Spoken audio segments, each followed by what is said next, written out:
सदाशिवसमारम्भां शङ्कराचार्यमध्यमाम् अस्मदाचार्यपर्यन्तां वन्दे गुरुपरम्पराम्.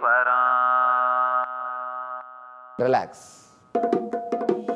सदाशिवसमारम्भां शङ्कराचार्यमध्यमाम् अस्मदाचार्यपर्यन्तां वन्दे गुरुपरम्पराम्.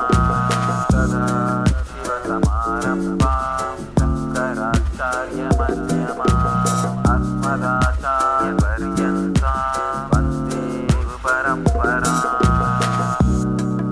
Mind is an action. When you can stop walking, talking, why not thinking?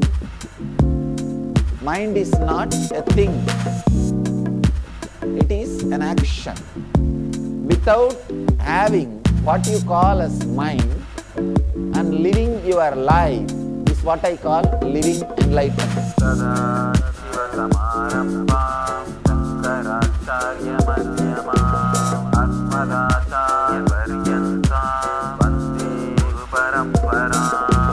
सदाशिवसमारम्भां शङ्कराचार्यमध्यमाम् अस्मदाचार्यपर्यन्तां वन्दे गुरुपरम्पराम्. I want you to know an important truth. Surrendering to the now means accepting the outer world and the response which is happening in the inner world. I accept externally and internally. Then suddenly you will see, you will be unclutched. Understand? Surrendering with responsibility is enlightenment. सदाशिवसमारम्भां शङ्कराचार्यमध्यमाम् अस्मदाचार्यपर्यन्तां वन्दे गुरुपरम्पराम्.